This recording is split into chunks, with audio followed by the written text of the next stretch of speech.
예, 안녕하십니까. 법학박사 유병태 법무사입니다. 자, 오늘도 잠깐 화면을 보시면 지금 25년 물권법 부분을 녹음하고 있는 것이고, 기존 유튜브를 이용해서 민법 총칙, 계약법, 채권법 들을 수 있습니다. 그 다음에 과거에 했던 물권법 부분을 들으셔도 되고, 그리고 그 공인중개사용으로 올라 있는 옛날 학원 강의가 올라 있는 거, 그 정도는 그냥 완전히 숙지하시라 했습니다. 민법을 하는 사람이면 그 정도는 완전히 숙지하고 있어야 됩니다. 그게 전제됐던 하에, 그게 전제되었다는 하에 지금은 읽기 위주로 합니다. 가능하면 강의를 할 게 아니고 지금 하고 있는 거는 책을 읽는 겁니다. 자, 25년 증민물권법 신탁법 110페이지 동산물권의 변동을 보시겠습니다. 서설 동산물권도 부동산물권과 마찬가지로 법률행위에 의한 변동과 법률행위에 의하지 않은 변동, 즉 법률규정에 의한 변동이 있다. 당연한 이야기입니다. 권리 변동의 원인이 되는 것은 법률행위 아니면 법률규정에 의한 거. 근데 소유권과 같은 경우에는 법률행위 매매에 의해서 변동될 수도 있고 법률 규정, 시효취득에 의해서 변동되는 수도 있는데, 어떤 법률행위는 법률행위에 의해서만 취득될 수 있는 것도 있을 거고, 어떤 것들은 그 법률 규정에 의해서만 취득되는 것도 있을 수 있다라는 거, 그 정도 하시고, 기본적으로는 권리는 특별한 경우가 아니면 법률행위 또는 법률행위에 의한 법률 규정, 법률 요건이 충족되면 변동되는데, 물권 행위에 의한 물권 변동도 처분 행위에 의한 변동이므로 처분권 있는 권리자의 처분 행위가 있어야 그래 상대방은 유의하게 동산물권을 취득한다. 그러나 동산의 공시방법인 동산점유에 공신력이 있으므로 무권리자로부터 거래를 통하여 선의 취득할 수 있다. 동산물권의 법률 규정에 의한 취득으로는 선의취득, 동산시효취득, 무주물 선점, 유실물 습득, 매장물 발견, 동산의 부합, 혼합 등이 있으나 여기서는 권리자로부터의 취득과 무권리자로부터의 취득인 선의취득을 살펴보고 나머지는 각 법률 규정에 의한 취득, 대부분 소유권 쪽에 가서 살펴보게 되겠습니다. 권리자로부터의 취득, 성립요건주의 원칙, 민법 제188조 1항, 동산에 관한 물권의 양도는 그 동산을 인도하여야 효력이 생긴다. 즉 물권적 합의와 인도 두 요소가 갖추어져야 동산물권 변동의 효력이 생기는데, 물권적 합의란 당사자 간에 직접 물권 변동을 목적으로 하는 의사표시의 합치를 말한다. 물권적 합의의 성립 시기는 법률 행위 해석에 의할 것이나 동산인 경우에는 동산 대금이 완납되고 물건이 구체적으로 특정되어 양도인이 점유 이전 준비를 완료한 때라고 봄이 타당하다. 물론 이때의 물권적 합의, 즉 동산 소유권 이전의 합의, 동산 질권약 설정의 약정 등은 법률행위이므로 민법 총칙에 설명되는 법률행위의 요건에 관한 이론은 당연히 적용되며 계약으로서 계약법 총례에서 설명되는 청약과 승낙의 합의도 있어야 하면 당연하다. 그래서 민법이 전체 연결되어 있다는 겁니다. 그래서 어느 한 부분을 외우고 있는 것은 민법을 모르는 겁니다. 인도란 물건에 대한 사실상 지배인 점유의 이전을 말한다. 인도는 물권행위와 별개의 물권 변동의 요건으로서 사실행위이다. 인도의 종류, 현실의 인도, 동산에 관한 물건의 양도는 그 동산을 인도하여야 효력이 생긴다. 이때 물건의 인도가 이루어진지 여부는 사회관념상 목적물에 대한 양도인의 사실상 지배인 점유가 동일성을 유지하면서 양수인의 지배로 이전되었다고 평가할 수 있는지 여부에 달려있는데, 현실의 인도가 있었다고 하려면 양도인의 물건에 대한 사실상 지배가 동일성을 유지한 채 양수인에게 완전히 이전되어 양수인은 목적물에 대한 지배를 계속적으로 확고하게 취득하여야 하고 양도인은 물건에 대한 점유를 완전히 종결하여야 한다. 즉 현실의 인도란 실제로 물건의 사실상 지배를 양도인으로부터 양수인에게 이전하는 것을 말한다. 간이 인도, 양수인이 이미 그 동산을 점유를 하고 있는 때는 당사자 의사표시만으로 그 효력이 생긴다. 현실의 인도는 쉽게 이야기하면 상점에 가서 물건을 사면서 바로 소유권 넘겨받는, 그 동산 점유를 넘겨받는 그게 대표적인 현실의 인도이고, 간이 인도.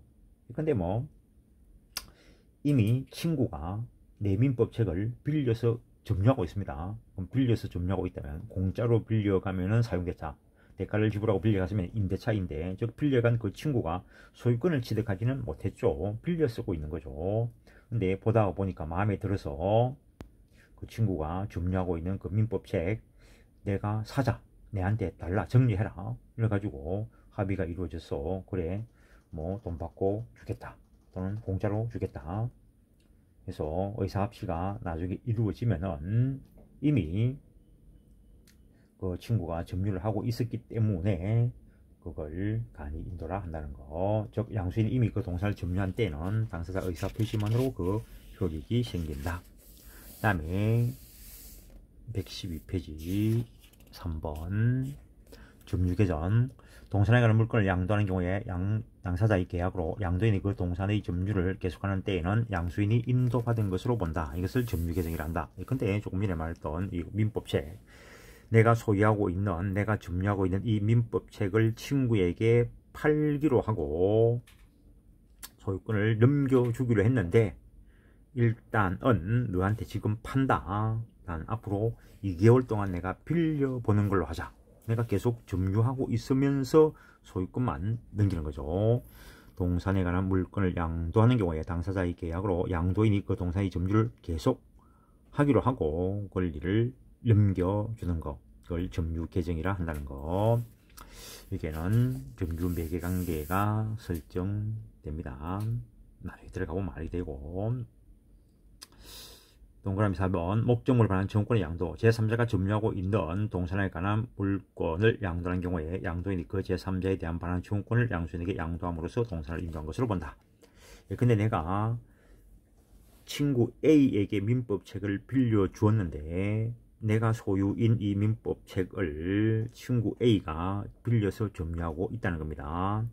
그럼 빌려보기란 기간이 끝나면 나는 소유권에 기한 반환 청구권도 있고 빌려보기로 한 채권적 관계 종료로 인한 채권적 반환 청구권도 가지게 될 것인데, 친구 A가 점유하고 있는 내 소유의 민법책을 본 B가 그걸 사고 싶다고 하는 거죠. 그걸 보고 A가 점유하고 있는 걸 보고 사고 싶다 할 수도 있고, B가 옛날에 내가 가지고 있을 때 민법책을 보고 사고 싶어서 그 민법책을 내한테 사겠다라고 했을 때 내가 친구 A한테 반환받을 수 있는 권리, 반환 청구권을 양도함으로써 B가 권리를 취득할 수 있다는 거. 그래서 그걸 목적물 반환 청구권 양도라고 이야기하는데, 이때 양도되는 반환 청구권의 성질은 법리상 채권적 청구권입니다. 왜냐, 물건과 물건의 청구권은 분리 양도가 안 되기 때문에. 인도주의의 예외.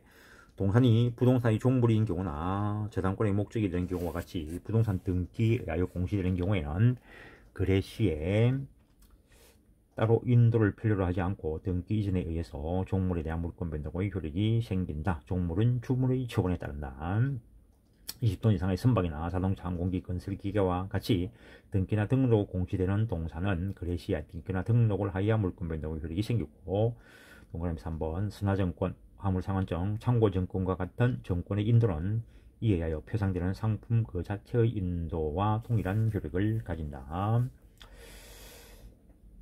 정권, 권리가 붙어있는, 권리가 딱 종이에 붙어있는 것을 정권이라고 하는 겁니다. 뭐 예컨대 그 무기명 정권 가장 대표적인 거 그냥 뭐지 극장표 극장표도 일종의 정권입니다. 극장표 거기에 뭐 이름 쓰라는 것도 아니고, 근데 극장표 종이가 중요한 게 아니고 극장표에 붙어있는 권리가 중요한 거죠. 일단 그 화물 상환증, 그 물건 맡겨놓고 그 상환증을 주변에 물건을 주는 그런 권리가 붙어있는 거죠. 그러면 그 화물 상환증이 양도되면 거기에 붙어서 그 물건에 관한 권리도 이전된다는 거. 인도가 있어야 변동되는 물건. 인도가 물건 변동의 성립 요건으로만 작용하는 것은 동산 소유권의 하나고, 소유권 외에 동산을 대상으로 하는 물건인 점유권, 유치권, 질권은 인도에 의한 점유가 권리의 성립 요건인과 동시에 효력 유지 요건으로도 작용한다. 외울 사안은 아니고 알아줘야 되는 내용입니다. 동산 소유자가 동산의 점유를 상실하더라도 소유권이 소멸되지는 않습니다. 그러나 점유권, 유치권, 질권자가 점유를 상실하면 점유권, 유치권, 질권은 소멸하게 됩니다. 그걸 가지고 동산의 점유는 소유권과 관련돼서는 성립요건으로만 작용하고 점유권, 유치권, 질권은 성립요건인과 동시에 효력 유지 요건으로도 작용한다는 게 느껴져야 됩니다. 인도가 있어야 하는 물권 변동, 인도가 있어야 물권 변동이 효력이 발생하는 것은 양도, 즉 법률행위인 물권행위에 의한 변동의 경우이다. 따라서 법률행위의 취소나 해제에 의한 동산 소유권 회복에는 인도가 요소가 아니다. 당연히 상속이나 판결에 의한 경우도 인도는 요건이 아니다. 동산의 이중매매, 매매와 같이 당사자 일방이 재산권을 상대방이 이전할 것을 약정하고 상대방이 그 대금을 지급할 것을 약정함으로써 효력이 생기는 계약의 경우 쌍방이 그 계약의 내용에 따른 이행을 하여야 할 채무는 특별한 사정이 없는 자기의 채무에 해당하는 것이다.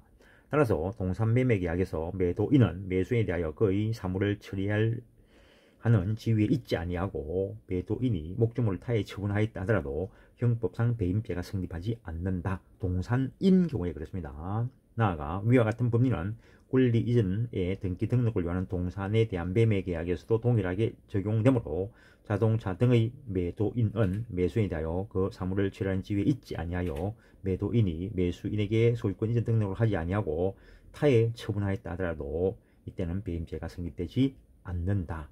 동산 이중매매에 의해서 제2매수인이 권리를 취득하더라도 이때 매도인은 형사상 배임죄는 아니고 민사적으로 채무불이행 책임을 지면 된다. 이런 내용입니다. 근데 부동산 이중매매에 있어서는 배임죄가 될 수 있습니다. 민법 총칙 부분을 참조하시고, 물론 당연히 이거는 조금 전에 말했던 배임죄 이유와 관련된 것은 형법에서 중요한 내용이 됩니다. 무권리자로부터의 취득, 요건 양이 많으니까 오늘은 여기까지만 하겠습니다. 예, 수고하셨습니다.